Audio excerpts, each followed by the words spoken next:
Hey everybody, it's Chris back with another interview for you today. It is Julieanna Hever, the plant-based dietitian. Many of you may know Julieanna. She has authored 5 books: The Health Span Solution, The Idiot's Guide to Plant-Based Nutrition. You know, if you write an idiot's guide to anything, you must know a lot about it. The Vegetarian Diet, which is a wonderful combination, obviously, of 2 great diets. And she's also authored 2 peer-reviewed journal articles on plant-based nutrition for healthcare professionals. She was the host of What Would Julieanna Do? She's given a TEDx talk that you can find online. We'll link to it in the show notes. And she's also instructed for the eCornell Plant-Based Nutrition Certification Program. You can find her online at plantbaseddietitian.com. Hi, Julieanna. How are you?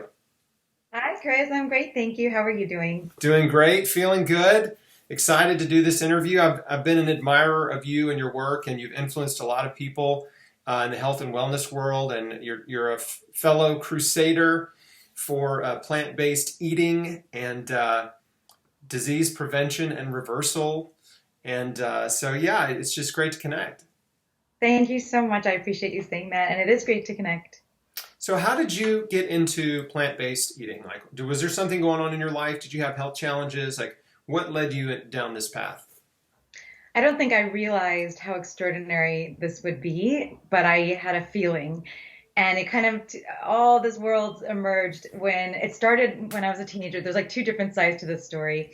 When I was a teenager and I stumbled upon this book called Diet for a New America by John Robbins. Yeah. Yeah, that did it for me. I was like, whoa, like I had no idea what happens and how food ended up on my plate. And at that time, again, teenager, didn't do much cooking. My parents had no idea what I meant by a vegetarian diet. And so I was just trying to exclude animal products from my plate. But that didn't mean much back then. There was no Google or, something I could look up and kind of learn about this.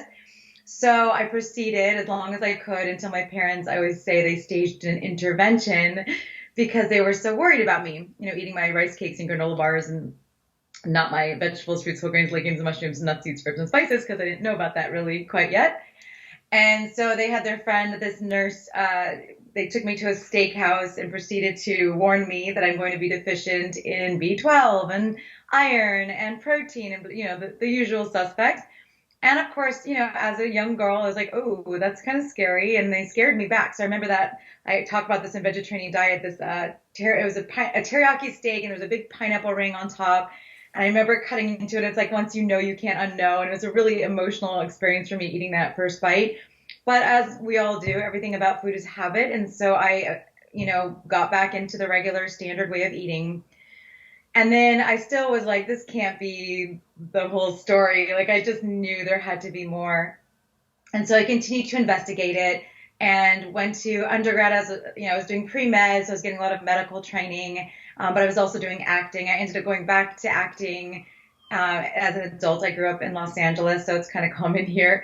And, as I was doing modeling and acting, and everyone was saying, oh, you need to lose weight. You need to, because for the camera. So I was always looking at diet. I was always fascinated by all of this. And I ended up becoming a personal trainer while I was just finishing undergrad and doing my acting on the side. And people were asking me, and I loved fitness and all that. I love that world. And people were asking me what I'm supposed to, what they should eat, how much protein, blah, blah, blah. And I'm just one of those people that I want the information. I don't want to just repeat stuff I learned in the chapter of the personal training book or the books that I had read over the years. So I thought I was done with school. It was kind of painful, my undergrad experience. I just like, ooh. So I enrolled in graduate school to become a registered dietitian and got in, started right away. And it was the best time of my life educationally because I was just soaking in this information and like learning about biochemistry and food science and statistics and digging into research and sports nutrition. And I was there searching for answers. I wanted to know why and how and what. And I was just very curious. So first time in my life getting straight A's because I was so curious and excited. It took me 7 years because I was running my full-time personal training business. And so I was going part-time. I was going full back and forth, school, work. I was hustling. And And that was it. I finished grad school 7 years later, and I was like, oh my gosh, like I'm going back to the books. And I started reading the literature. And at this time, we're starting to have more access on the internet. And so I found out, oh, wait a second. Not only can you get iron from plants, you can get a better source of iron, the non-heme iron. And wait a minute, there's plenty of protein everywhere in the plant kingdom, and I don't have to worry about that. So I started digging with this like now newfound kind of experience. And, I'd done all my clinical rotations. I'd done a lot of, actual nutrition consults and a lot of time in the hospitals. And I just had so much to like to glean from at this point. And that was it. It was all over. I was like, oh my gosh, plant-based. No one was saying really plant-based back then. Dr. Campbell, T. Colin Campbell was saying, and I connected with him. I started just like reading and talking, and I wanted to do a documentary. I did a documentary to talk about plant-based eating. My health completely transformed. Like I had no idea I had problems, but like lifelong GI problems, lifelong acne, lifelong sinus infections, gone. I know those are like minor things compared to what you've gone through and many people. But then I started implementing it with my clients, and it was like there was no turning back. I mean, I can't believe the stuff that I still continue to witness when people transfer their diets to eating more plants. And it's just, I haven't stopped talking about it ever since. I love it so much. So I'd love you to talk about, there's several different directions I want to go here, but I'm trying to rein myself in.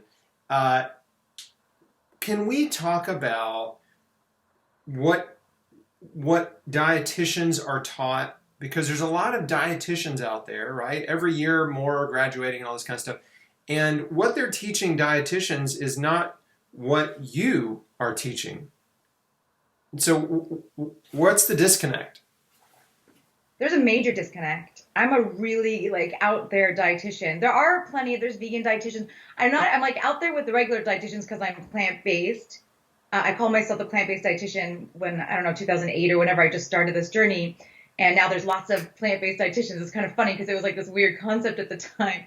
And what does it mean? So I'm disconnected from that. I'm also disconnected from the vegan world because I don't know, I'm doing things a little differently. And I'm okay with that. I don't mind being a little different. And because I've seen what I can do with diet. And I'm so grateful for my graduate school and my clinical experience because I learned what really happens. But what I was trained and taught was management. So here someone comes to me with a diagnosis of cancer, type 2 diabetes, cardiovascular disease, whatever it is, hypertension. Here is the diet, and you have to follow this protocol. And the goal is to not increase medication use. The goal is to keep them steady and stable and not have the disease progress further. But what I've discovered, not myself, but from the literature and from my experience and from other people's experience, is that we actually reverse those conditions and take away those diagnoses and take them off medications. Like literally, I always say results are typical. My clients get off these medications that they thought they were going to be tied to for the rest of their lives. And it is extraordinary, and it's not unusual. It's unusual if they don't. And if they don't, it's just because they're not doing the diet exactly as we would suggest. So it's opposite of what I learned. I learned management. I learned how, like empathy and how everyone's a little different and managing labs and medications. I mean, I don't do medications. I would manipulate the diet to meet the medication needs. Like, oh my gosh, diabetes and insulin and like how we teach that. It's so wrong. It's so wrong. Everything is wrong. Talk about it. Everything is so wrong with what we're supposed to do, like carb counting and oh, it's awful. It's awful. Someone comes in with inflammatory bowel disease, which is horrible. People suffering with really painful symptoms and just it's really awful to watch, and we're supposed to tell them to not have fiber and stuff that's going to help heal them and reverse the flare-ups, and it's completely contradictory. And yet the doctors don't know because that wasn't the tools in their armamentarium. They were taught medication, diagnose, prescribe, manage symptoms. That's what they were taught. My ex-husband is a doctor, and we went through medical school together. I mean, he was in medical school, I was in nutrition school, but I sat in on the nutrition lectures.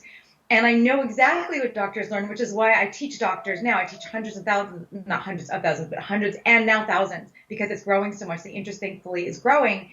So I teach these healthcare professionals because I know where they started. It's like iodine deficiency is goiter. Rickets is a D deficiency. It's like that's what they're taught about nutrition. They're not taught about, oh my gosh, how we heal with diet and how, so they don't know that it's possible. They don't think, a lot of doctors in my two peer-reviewed journal articles and one of my lectures are, the doctors don't think that people will want to change, which is true. A lot of people are like, just give me that pill. I get it. There's a lot of people, fair enough. Okay, they just want that pill. They don't want to make these changes. So I've evolved my thinking just for my own piece that you could lead a human to healthy, but you can't make them eat. But if you want to make these changes and be off medication and feel good and reverse your diagnoses, I will love you all the way there. I will give you all the information and tips and coaching, whatever it is that you need to get there, but you have to want it. That was the hardest lesson for me to learn, but it was the most powerful lesson, I think, too.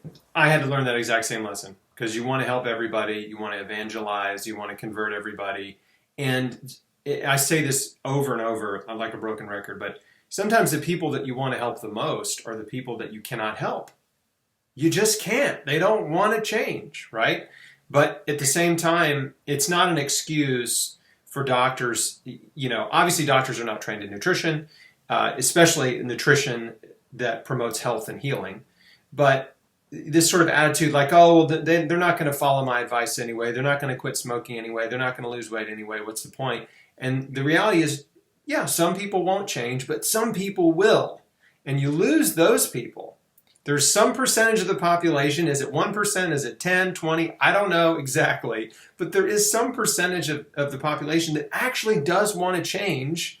And they will change if they're just given some guidance, right? I agree. I agree completely. And I think that's what I encourage the doctors to do, is to plant a seed. Like just say, or we could give you this medication and you have to deal with these side effects and then blah, blah, blah. Or you can explore diet because it is so powerful. And then I understand the other argument for doctors is, well, we don't have time with our patients. We're only given 15 minutes, and that's a problem. And so, however, that's what I do. That's what dietitians are for. I want dietitians to know how to do this, and I want dietitians to have the opportunity to really teach people. And that's what we do. Like, I love that I get to guide them. Like, they have the seed, they're ready to do it, they know it's possible, and here, let me show you how to do it and walk you through the steps, because that's what we're taught to do. Essentially, we're taught to do it in the wrong way, but that's the link between the doctor and the healing is us coming in and like coaching. Every week we're meeting, and here's what I want you to eat, and here's what I want you not to eat, and here's how you implement this into your life and how to cook. I mean, the funny thing is we're not taught anything culinarily, but everyone asks for recipes and cooking. And like my first book, they're like, and 50 recipes. And like, I had 6 weeks to write the complete Eater's Guide to Plant-Based Nutrition and 50 recipes. I was like, whoa, wait, what? I don't know how to cook. I had to teach myself how to cook and write a book with a toddler and an infant in 6 weeks. That was insane. I bet it was. So yeah, we don't learn. Yeah. I understand that. It's really crazy. How many in the cancer world, especially, I've seen the take-home information that patients are given by the cancer clinic dietitian, and they send them home with this one sheet, and it's like, here's what to eat, and it's like ice cream, totally fine, right? Milkshakes. I mean, literally, it's their entire goal, and I think in the cancer world it's a little different than maybe the diabetes world or something else, but their entire goal is to get them to eat as many calories as possible so they don't lose weight during treatment, right? That is what they're instructed to tell the patients, and it's horrific. Chris, I'm so excited that you're saying this, because I wanted to do oncology nutrition, and I was really interested in it. I spent a lot of time. I did part of my rotations at Cedars-Sinai doing cancer, and I couldn't believe the advice. Although, granted, I didn't have all this plant-based experience back then, but there was a big red flag, like, just eat whatever you can to prevent weight loss. And they say that to a lot of people about weight loss. And to me, it was like, wait a second, we're in a very vulnerable situation. It could go either way, especially for so many different types of diagnoses. Cancer is so complicated. Like it's, there's so many, it's so different than any other diagnosis because there's so many, oh my gosh, pathologies and prognoses and treatments, and and a lot is unknown. And I love that you're saying that. I think it's horrific what they teach cancer patients because it's not healing, it's managing weight, which is like not the goal here. And these are foods that fuel cancer growth. High calorie, processed foods, high sugar, lots of dairy, of course, meat and dairy. I mean, everything's on the table. And also the crazy thing is, even if you don't understand anything about nutrition, 2/3 of Americans are overweight. Obesity is the second leading cause of cancer. So at least 2/3 of cancer patients are overweight, right? They actually need to lose some weight, sometimes a lot of weight. And so weight loss would be a great thing for them. It's like, why are we trying to prevent them from losing excess weight that's contributing to inflammation and immunosuppression, right? So, yeah, I mean, the whole thing makes no sense at all. And all of those things, well, especially the dairy, is hormonally active, and we're trying to like temper down the hormones, and it's awful. It is really awful. I agree. And sugar, oh my gosh, like ice cream really is probably the worst thing you could tell someone to eat. Yeah. And part of my message has evolved too lately with weight loss is I'm doing a lot of weight loss right now. Like that's kind of been my focus. And I'm not ashamed to say it because there's a stigma, this new messaging that the dietitians are doing and the people are doing, the media is perpetuating the normalization of obesity. And there's a lot of shame people shame me for encouraging people and helping people with weight loss, which I think is horrible because first of all, I have to do a video on this because I'm so upset. A few things happened this week about this. There is no question, like you just said, that excess weight promotes chronic disease. It is not healthy. It is not health at every size. It's not true. And just because we're normalizing it, why are we shaming people in any direction? Anyone's body is their body and not ours to decide what weight you should be or that it's wrong that you want to lose or it's wrong that you're overweight. Why doesn't everyone mind their own business about their bodies, everyone else's bodies? Like, it drives me crazy. It's like, if someone wants to lose weight and be healthy, good for them. And if someone is happy with their weight, good for them. It's like, I feel like there's so much stigma in the dietetics world now. People are shaming, dietitians are reaching out to me. How could you talk about weight loss? How dare you bring up weight loss? What are you talking about? What? That's crazy.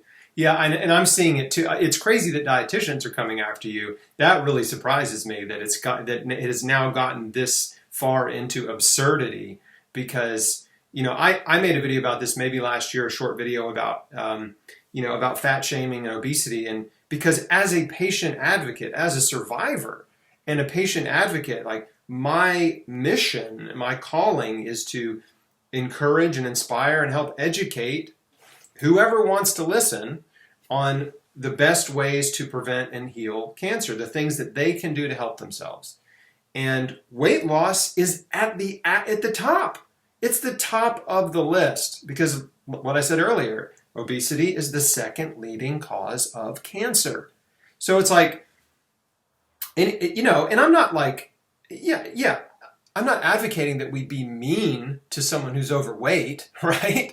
Like that we name call them and like put pictures of them on the internet and make memes and stuff. Like, no, that's terrible. Like, you're a jerk if you do that. Like, that is fat shaming. That's not what you are about. That's not what I'm about. But talking frankly about the consequences of being overweight or obese is more important now than ever because we've got over 40% of Americans are obese. Over 40%. Are overweight or obese. Like that's almost 3 out of 4 people are walking around in an unhealthy state. It's mind blowing. So we are normalizing it. We're encouraging it. And our society does every damn thing, excuse my language, everything is in society is about supporting that narrative. And oh, you're only eating that much, or oh, you're on a diet, or oh, here, eat this, here, eat that. Everything is around food. It's really pathological. And you have to be determined you have to be so determined to walk in this world and still lose weight and make choices that will serve you. But Yeah. I like to empower my clients, and I like to tell people, you get to choose. What weight do you want to be? What size do you want to be? How do you feel in your body? That is your choice. And I will help you be any of those things. It's just a matter of what you want for yourself. It's a very personal thing. It's a very personal, the most personal thing is food. It's like, that's what my TEDx talk is about. It's about how deeply personal food is. However, it's the most socially unacceptable thing to make a decision either way. Going plant-based is bizarre and crazy and extreme. Losing weight is extreme. Gaining weight, I just like it. There's so much stigma around it, and that doesn't serve, I think, the population clearly from what we're seeing. It doesn't, and it's so weird for me to think about this in these terms. But you know, people who are quote unquote normal weight, right, normal BMI, are now in the minority. That's crazy.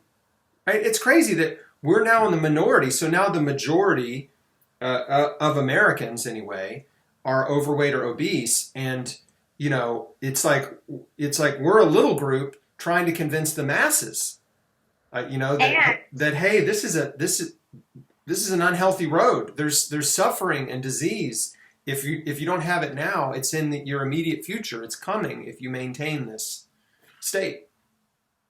And I'll add to that, that's exactly right. I will add to that the fact that we are still pushing a narrative of not enough and avoiding deficiency. Everything in graduate school, everything in dietetics is about avoiding deficiency. You can't lose weight, you need more protein. We're chasing protein. We're chasing vitamins. And I mean, it's absurd.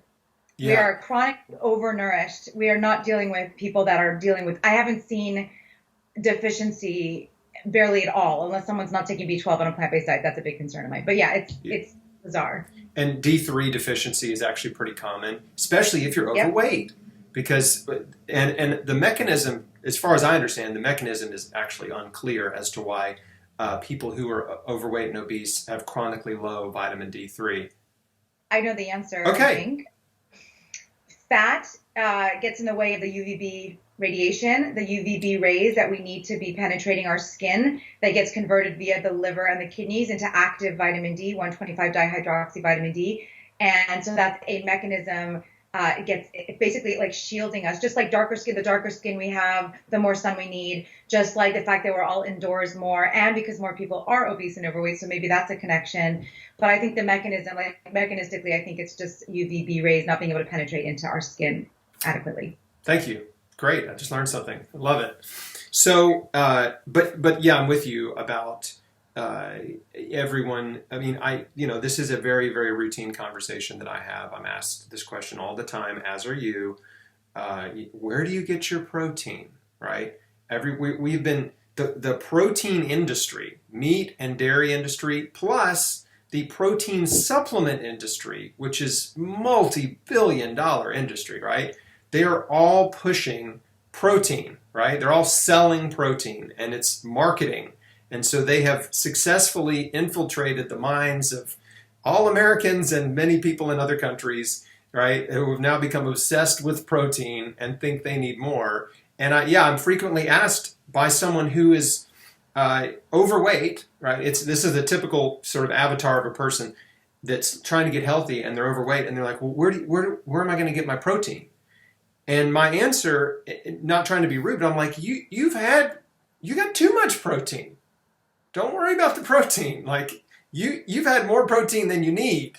Okay, like that shouldn't be anything you worry about at all. And yes, as you alluded to earlier, every plant, every fruit, vegetable, nuts and seeds, leafy greens, they all have amino acids. Your body converts those and uses them to build protein.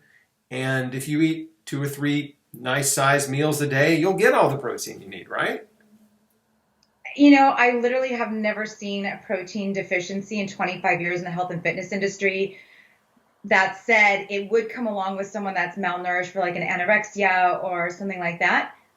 Or I think if you really wanted to try to get a protein deficiency, I would suggest eating only white sugar and oil and leave all of the whole foods away, because whole foods have every plant has every amino acid in different ratios. So, I mean, and second of all, the literature on nutrition, like the interventions with nutrition, the only way that we've ever extended health span and longevity in all the organisms that's been tested, from yeast to our primate cousins, is with dietary restriction without malnutrition. And particularly, it looks like dietary restriction of essential amino acids.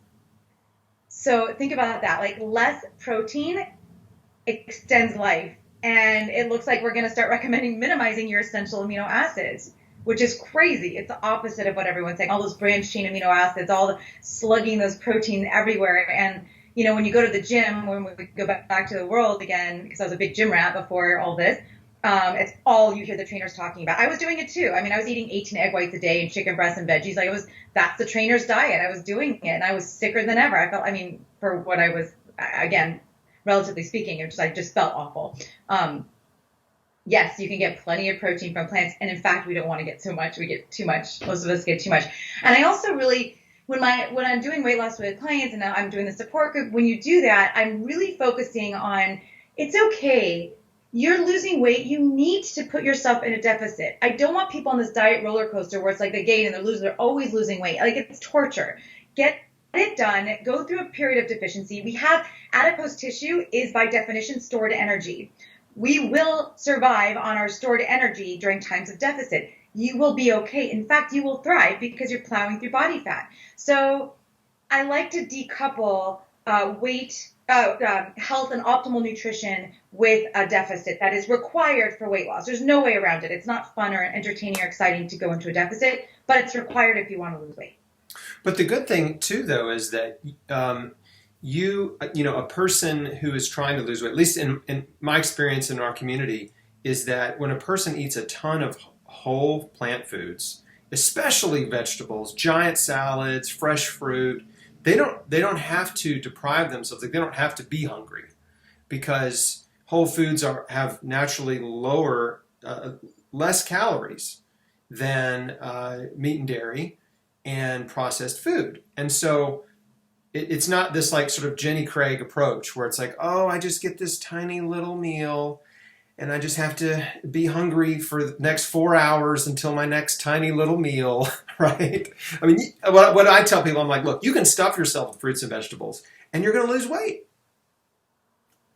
Okay, yes, I agree, except I've seen people figure out a way to not lose weight like that. There are people that they create, and I think it's not healthy. It's this idea, this loving of being full and like, how much can I get away with? I've seen that a lot. So I have people coming to me that are like, I'm eating whole plant foods, although they're not eating completely whole plant, but there's always a reason people aren't losing weight. So what are the mistakes? Yeah, what are the mistakes they're making? There's mistakes. So one would be, oh my gosh, for the first time in all of these years, in the last 3-4 years, I'm having vegans come to me with the same health issues as omnivores. And that was like a drop the mic, wait, what? How is that possible? And if you look closer, it's because of this onslaught of these vegan products. You know, anything you could eat, I could eat vegan. So the meats and the cheeses and the ice creams, like that's not health food. That's not whole foods. That's the number one mistake, but that's not what you're talking about. The processed food, the fake food. Yeah, processed food is processed food. But I think what you're talking about, and that's what I used to say, just eat a whole plant of foods. But like I couldn't lose my last 10 pounds because I was eating a lot of food. I was like, oh, look at how much food I could eat. And I realized that you may have to rein it in a little bit, just if you want to lose some weight. If you're going to, the question is compared, if you're eating the standard Western diet, you can eat as many plants as you want, you're going to lose weight. But then there comes a time where you're like, you know, maybe you have a little pause and like, I don't know why I'm not losing weight. And you have to rein it in a little bit. And maybe you're eating, the other thing you might be doing is like noshing on nuts and dried fruit and avocado. And there's also this concept called oxidative hierarchy, where like if you pair things together, you're more likely to store things as fat. So there's all these different things that come into play. So I do the fine tuning with clients, like there are some little things. But generally speaking, if we're talking to the 72% of Americans and the 1 out of 3 people around the world. I've done a lot of work speaking around the world, and it's everywhere, the fast food and the increasing rates of obesity and chronic disease.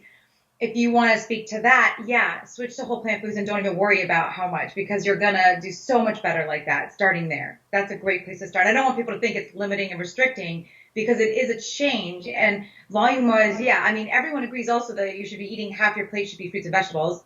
There's so little calorie density and so much nutrient density. That's a win-win-win for everyone. you can't go wrong with that. That's great. Thank you. That's good clarification. Yeah, and I get it. It is possible to overeat, right? To be an overeater, even if you're gravitating or eating almost mostly healthy foods.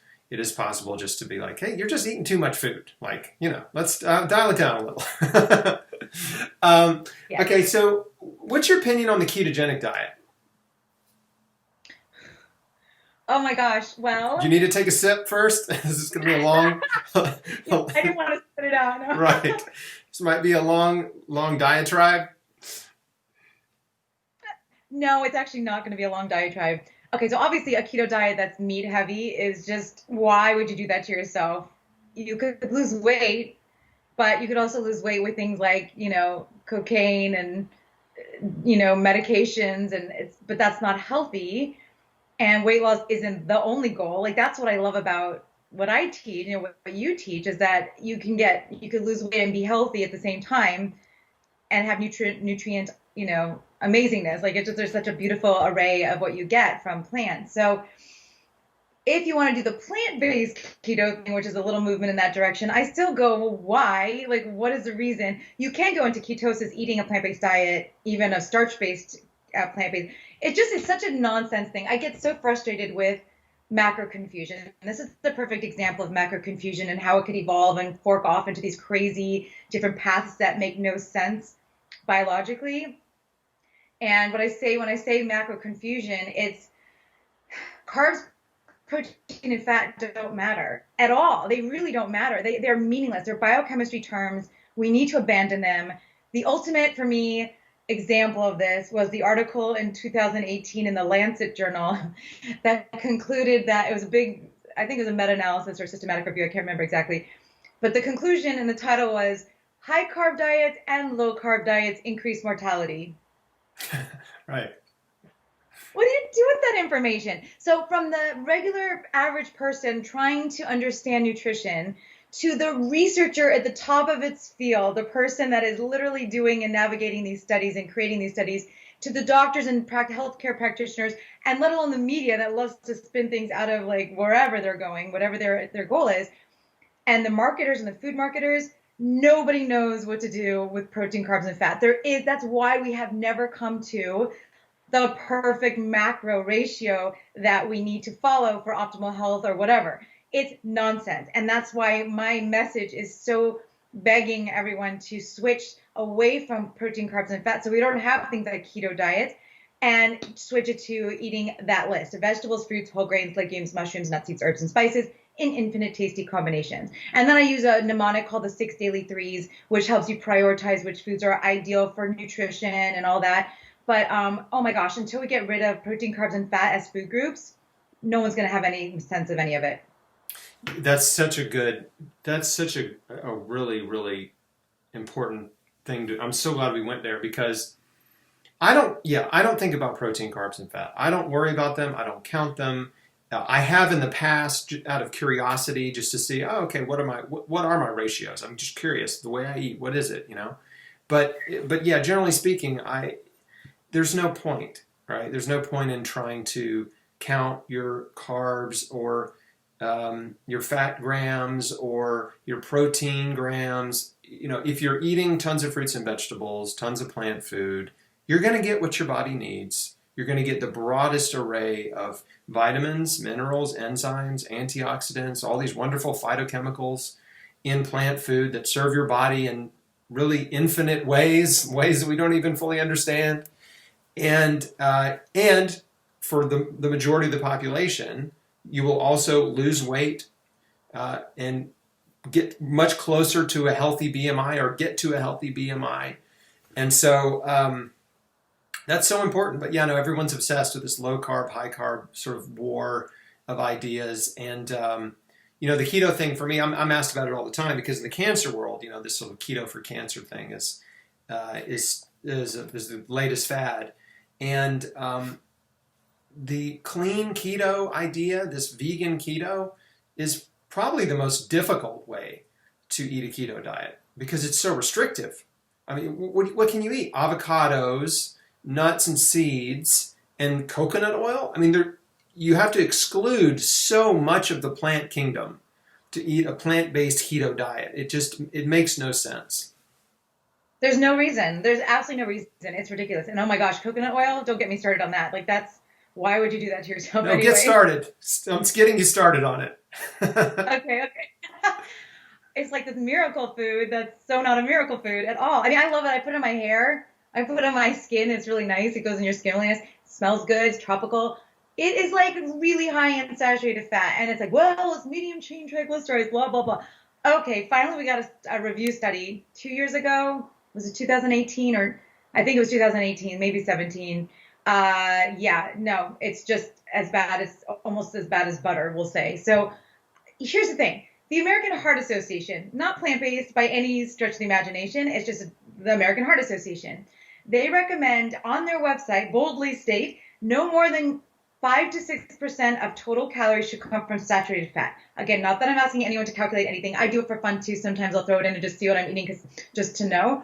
But a vegan diet, a healthy vegan diet, a whole food plant-based diet is about 5 to 6% total calories from saturated fat. If you add one serving of animal secretions, I'm sorry, I love that term, or coconut oil, you are getting a boost of saturated fat that's going to take you off that range. So you want heart disease, you want type 2 diabetes, probably cancer. There's got to be links to saturated fat.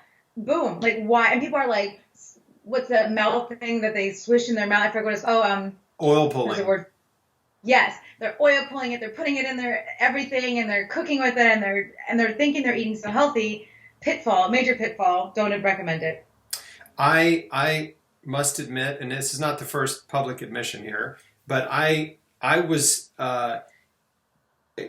completely convinced a decade ago or more, maybe 15 years ago, that coconut oil was a superfood, right? That it was a superfood, that it was super healthy, and it was, of course, it's from nature, and I love coconuts, they're delicious and all that. And, because there were some internet health influencers and celebrity health influencers, I won't throw them under the bus, that were, raving about coconut oil and how miraculous it was. And they influenced me. And early in my, I started chrisbeatcancer blog in 2010. So early in those first few years, I thought coconut oil was great, and we were consuming a ton of it. And I was putting, whole cans of coconut milk in my smoothies. 800 calorie, right? 800 calorie can of coconut milk. Because I'm thin and I'm very active. And so for me, actually, weight loss is very easy. So I have to deliberately make sure I eat enough and each day. And so in being active and going to the gym, doing CrossFit type stuff. So anyway, like I was really trying to pack on more weight, and I was adding a full can of coconut milk to my smoothies. And after a couple years of doing that, in sort of the early days of experimentation, I became pre-diabetic. And I'm like, what is happening? Just my blood work, was pre-diabetic. And I'm like, what in the world? Like, I'm eating perfectly. Like, what am I doing wrong here? Because I was eating plant-based, of course, tons of fruits and vegetables. And then I had just stumbled across some research about saturated fat, coconut oil, and how fat contributes to diabetes. And it's not the sugar, it's fat. And I was like, oh, well, shoot, I'm consuming a ton of fat. A lot of fat here. And so I cut that out immediately, in a very short time. My blood work went back to normal. And so that surprised me at all. Yeah. The smoothie probably tasted delicious, but that result does not surprise me at all. They were delicious. And they're still delicious without it, right? But yeah, that was my big coconut oil, coconut fat wake up call, for sure. And then I started to really look at more and more studies and pay attention. It's like I had that cognitive dissonance thing where it's like I didn't want to know that I was wrong, right? And I didn't want to look at the other side. And but once I did, I was like, okay, all right, yep, I'm wrong about that. Yeah, it's good. I mean, we always want to evolve the conversation and learn, and I always want to learn. I ask everyone, if someone questions me on social media, because I'm really active on social media, I love responding and reaching out to my audience and knowing what people need to know about, because I want to help people. And so when someone tells me something, I'm like, oh, please send a study, because a lot of nonsense comes my way, Oh obviously, yeah. because there's so much nonsense out there. But I have them. I always want to learn and evolve the conversation. I'm always learning. It's so important. I think if any of time we shut that down, like, what's the point? I know people that just say, I'm done. I've learned it all. I was like, no, you haven't. The world is still, unfolding. It's true. I know a lot of people who, they stopped learning decades ago. You know what I'm saying? It's Yeah. kind of funny. It's like I was having this conversation with my daughter just the other day. She's 15. She's learning how to drive, and yeah, So much better. Oh. she'll be 16 in January. So it's like it's right around the corner. But anyway, somehow it came up, and I just said, she was kind of complaining about school because in school they force you to learn all this stuff you're not interested in. And that's hard, right? It's hard to just like have to study a bunch of stuff you don't care about. And I was trying to explain to her that you're gonna keep learning your whole life, and when you get out of school, you can really focus on learning things that you like, that you care about. And it's so much fun to learn when you're learning things you care about. And then somehow it evolved to me saying, and listen, you never want to stop learning, because I know people who, they got to a certain age, maybe it was about college age or whatever, and they just decided they knew everything. There was nothing new to learn, and those people have not progressed, and they're in their 40s, and they're not doing great in life, generally speaking, because they just stopped learning. And this is bad in the scientific community too, right? In the nutrition and scientific and medical community, is that so they learn a certain amount, and they decide, okay, that's it. I know it all. There's nothing else for me to learn. And then those people actually become the least scientific people in the scientific community. Right? Because science is never settled. Yes, and particularly the ones that have written books and are, established in the community, so people just admire no matter what they say, and they stick to their guns. And I've had many, many debates and discussions with people like that, or with the clients, the patients of those people like that are like, nope, because so-and-so says such and such, and that's how it is. And I think that's dangerous and sad. And I think we all need to keep learning and not shut the door on that. I think that's hugely important, especially, like you said, I think nutrition is the most evolving field of all. I mean, as far as I know, like, we learn so much about it. It's so complicated and yet so simple, because the answer is always just eat plants. Yeah. But there is a lot of complexity and nuances to the details. And, I love a healthy debate. I think it's fascinating. I always learn something. I want to learn. Oh, it's exciting.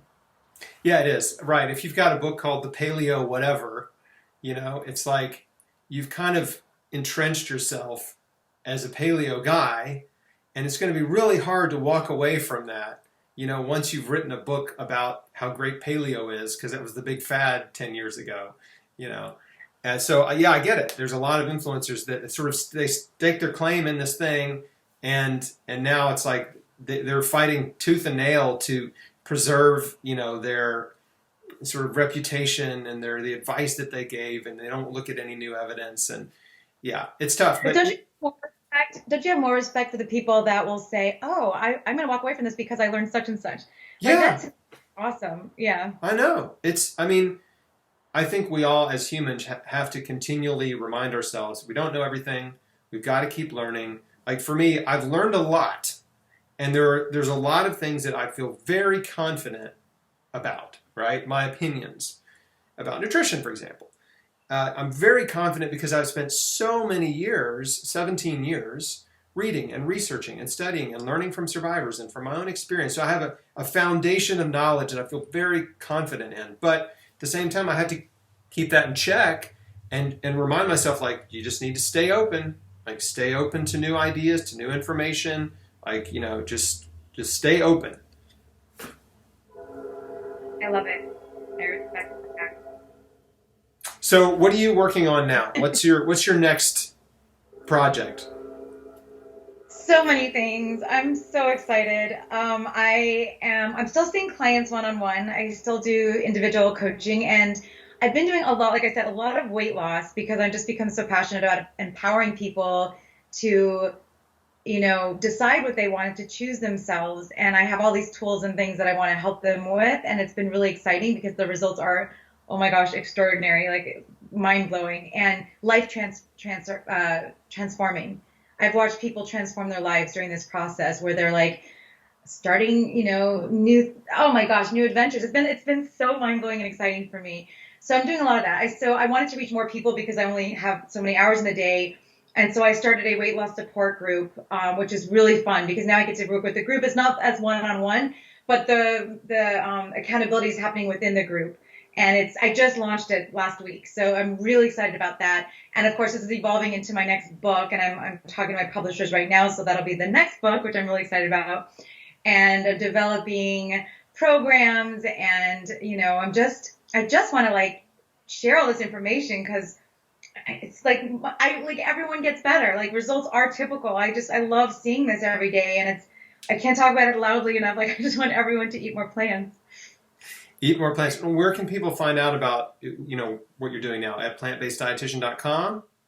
Yes, on my plantbaseddietitian.com, I have my services page, and that has the weight loss group at the bottom. I'm on social media kind of regularly, very regularly. I've been doing lives. I'm doing 2 lives today, and with a chef, with Jazzy Vegetarian, and I'm doing it with my friend Kathy Preston, who's an amazing influencer and author, New York Times bestselling author. So I'm doing that stuff too, a lot of online social media stuff, because it's been really nice. I'm doing this thing called the What Would Julieanna Do Q&A based on my TV show What Would Julieanna Do, and so I talk about mostly nutrition and cooking and diet and weight loss, but also beauty and fashion and stuff that's, in that community too, because that's what people are asking about. And I love to talk about all that stuff. So I have people, I'm getting, developing these connections with people and learning what they need to know about. And it's been really fun. I'm having a really good time making videos and communicating on social media too. So I'm all out there too, either as plant-based dietitian or my name, Julieanna Hever, which is hard to spell. So I should always stick to plant-based dietitian.